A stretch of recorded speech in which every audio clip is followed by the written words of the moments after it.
नमस्कार, आप देख रहे हैं वाह क्रिकेट। मैं हूं जीएस वेग, मेरे साथ हैं अतुल भाई और हम दोनों शो से पहले यही बात कर रहे थे कि अगर विराट कोहली डायरेक्टर प्रोड्यूसर बनते तो उनकी फिल्में सुपर हिट होती, क्योंकि कहानी में कब क्या होगा किसी को भी नहीं पता होगा। ठीक उसी तरीके से जिस तरीके से विराट कोहली इस पूरे सीरीज में नए नए एक्सपेरिमेंट कर रहे हैं। जब भी लोगों को लगता है कि विराट ऐसा करेगा तो वो वैसा नहीं करते हैं, और जब लोगों को लगता है कि विराट अब ये काम तो नहीं करेगा, विराट कोहली वही करते हैं। और इसी पर आधारित है हमारा opening segment cover drive.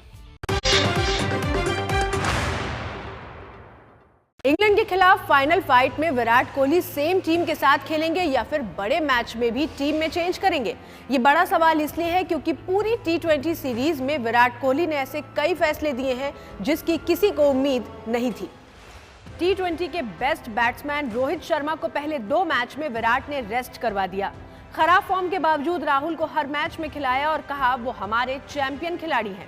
Ishan Kishan को अर्धशतक लगाने के 1 मैच बाद ही ड्रॉप कर दिया।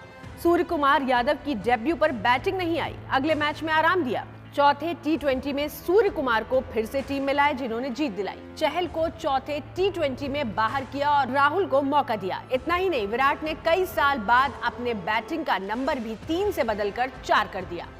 विराट के कुछ फैसले सही साबित हुए तो कुछ पर सवाल उठे। विराट ने कहा है कि इस साल होने वाले टी20 वर्ल्ड कप से पहले प्रयोग जरूरी है, लेकिन आज विराट को बड़े ध्यान से टीम बनानी होगी क्योंकि प्रयोग के लिए ट्रॉफी की बलि नहीं दे सकते।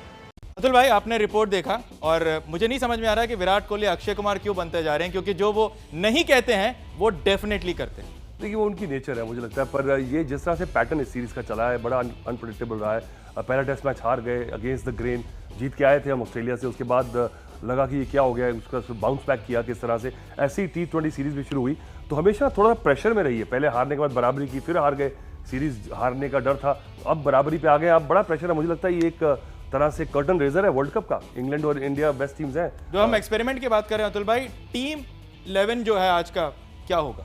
देखिए, ईशान किशन वापस आएंगे टीम में। मुझे लगता है केएल राहुल, हालांकि सब कह रहे हैं कि सबसे बेहतरीन बल्लेबाज है, 14 रन बनाए उन्होंने, पर अब ईशान किशन को आप बाहर नहीं बिठाएंगे इस फॉर्म में, और आपको सीरीज जीतनी है। अब एक्सपेरिमेंटेशन का कोई लेना देना नहीं, आपको बेस्ट 11 आज की दिन में खिलानी है, चाहे जितना बड़ा मर्जी नाम हो। पुराना कोई प्लेयर अगर टच में नहीं है, शिखर धवन बड़े खिलाड़ी है, नहीं है, राहुल नहीं है, तो ईशान किशन ग्रॉइन फिट है, आज खेलेंगे।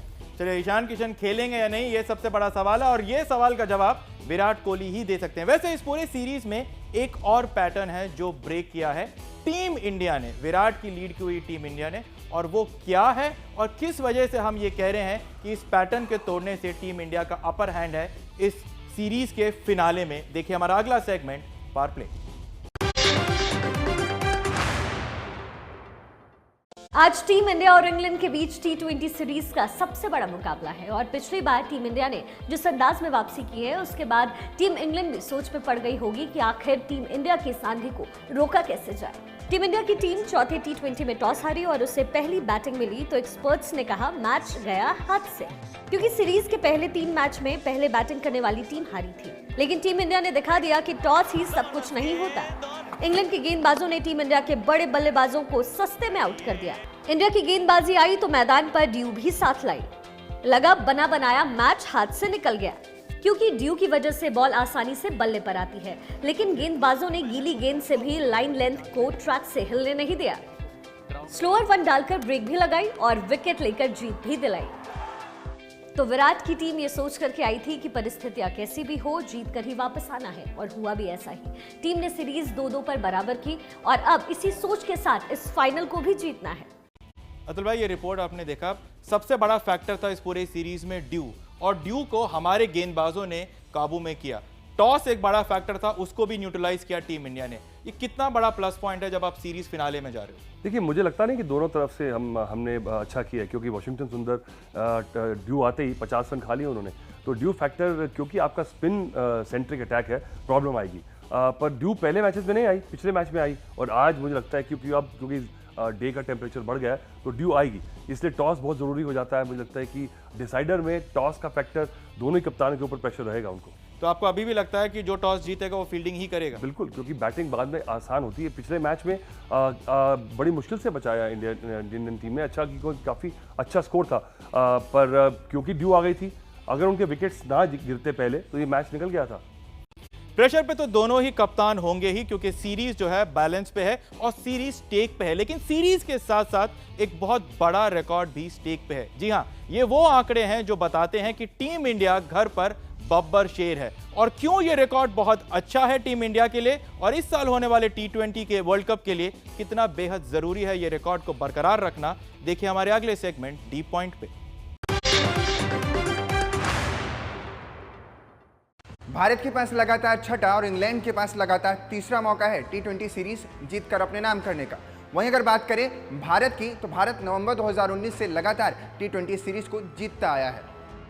भारतीय टीम पिछले 7 T20 सीरीज से अजय है, यानी उसने एक भी मैच गंवाया नहीं है। वहीं अगर बात करें सीरीज में, तो सीरीज में पिछली हार फरवरी 2019 में ऑस्ट्रेलिया के खिलाफ भारत को मिली थी, जबकि सितंबर 2019 में साउथ अफ्रीका के खिलाफ 2 T20 की सीरीज 1-1 से बराबर रही थी। सितंबर 2017 के बाद से भारत ने निदाहास ट्रॉफी समेत पिछली 19 सीरीज में से 2 ही गंवाई हैं।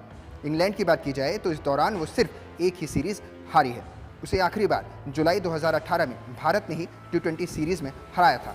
भारत और इंग्लैंड के बीच अब तक 18 T20 सीरीज खेले गए हैं और अगर इसमें बात करें तो दोनों ही टीमों ने 9 बार मैच जीता भी है। वहीं अगर बात करें ऑस्ट्रेलिया और इंग्लैंड की, तो ये 2 ही टीम ऐसी हैं जिसने भारत को T20 इंटरनेशनल सीरीज में 9 बार हराया है, जो कि सबसे ज़्यादा है। अतुल भाई, आपने देखा कि सीरीज में हम 2019 के बाद से कोई मुकाबला नहीं हारे। कितना बड़ा फैक्टर होता है जब आपको पता है कि आप घर पे खेलते आ रहे हैं, जीतते आ रहे हैं सीरीज पर सीरीज, और सबसे बड़ी बात जो सबसे बड़ा टूर्नामेंट है वर्ल्ड कप, वो भी इस बार घर पे हो रहा है। देखिए, अगर अपनी साख बनानी है तो टेस्ट क्रिकेट में आप ज़्यादातर टीमें होम पे जीतती हैं, वो बड़ा मुश्किल रिकॉर्ड है। अगर वो आपका टूट जाए तो बहुत दुख होता है कि भाई टेस्ट सीरीज हार गए अपने कंडीशंस में। T20 में मुझे लगता है इतना बड़ा फैक्टर नहीं, क्योंकि T20 में बहुत जल्दी मैचेस बदलते हैं, आपकी टीम के उतार चढ़ाव रहते हैं। अगर आपकी टीम में कॉम्बिनेशन ठीक ना हो, एक टीम आए सीरीज हो आप हार गए, तो मुझे लगता है इतना दुख नहीं होना चाहिए इस रिकॉर्ड को अगर आप तोड़वा दें और हार जाए इंडियन टीम, क्योंकि T20 में कुछ भी हो सकता है। टेस्ट क्रिकेट में अगर आप होम सीरीज हार जाएं तो वो बहुत बड़ा झटका होगा। उतार चढ़ाव की यहां पर अतुल भाई ने बात करी। उतार चढ़ाव तो फिलहाल हम एक खिलाड़ी पे जरूर देख रहे हैं, और वो भी वो खिलाड़ी जिससे हमें हमेशा लगता है कि वाइट बॉल में तो ये इंसान हमेशा रन बनाएगा ही बनाएगा। जी हां, मैं बात कर रहा हूं hitman, run machine Rohit Sharma की। और आज का मैच उनके लिए क्यों इतना अहम है, देखिए हमारे अगले सेगमेंट में। फाइनल में आज भारत को जीत चाहिए तो हिटमैन के बल्ले से रन आना जरूरी है। पहले 2 T20 मैच में विराट कोहली ने रोहित शर्मा को खिलाया नहीं, और अगले 2 T20 मैच में रोहित के बल्ले से रन नहीं आए। ऑस्ट्रेलिया दौरे पर रोहित शानदार फॉर्म में थे, लेकिन प्रयोग के लिए विराट ने रोहित शर्मा को 2 मैच में आराम दे दिया।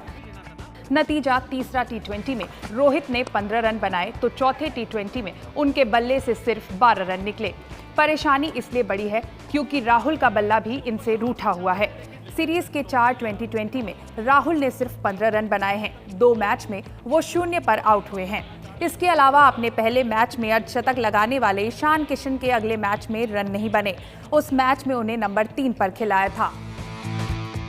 अब सवाल ये है कि विराट कोहली आज रोहित के साथ ओपन किसे करवाएंगे, चैंपियन लेकिन आउट ऑफ फॉर्म राहुल को, या एक मैच में इंग्लैंड के खिलाफ हल्ला बोल चुके युवा ईशान किशन को। अतुल भाई, हमने अक्सर ये देखा है कि एक बैट्समैन जब बहुत अच्छे फॉर्म में होता है, उसको या तो इंजरी हो जाती है ब्रेक में, या फिर एक रोटेशन के तहत पे उसको ब्रेक दिया जाता है, जैसे कि यहाँ पर रोहित शर्मा को दिया गया, और उसके बाद दोनों ही मैचेस में रोहित शर्मा ने स्ट्रगल किया। देखिए, अगर आपको इंजरी ना हो यार, आपकी फॉर्म डिप ना करे, तो आप तो डॉन ब्रैडमैन बन जाएंगे। तो अगर लंबा खेलना है आपने, तो सभी खिलाड़ी ऐसे डिप्स के लिए प्रिपेयर रहते हैं। पर बड़ी बात है कि कई बार ऐसे डिप्स में आपका साथ छोड़ जाती है आपकी टीम मैनेजमेंट, आपके सपोर्टर्स। कम से कम रोहित को तो वो डर नहीं। रोहित ने अपने आप को इतना कुशन दे दिया है कि जितना मर्जी आप वो बिहाइंड द सीन्स की बात करें विराट को, विराट भी उनकी एप्पल कार्ट को टॉपल नहीं कर सकते।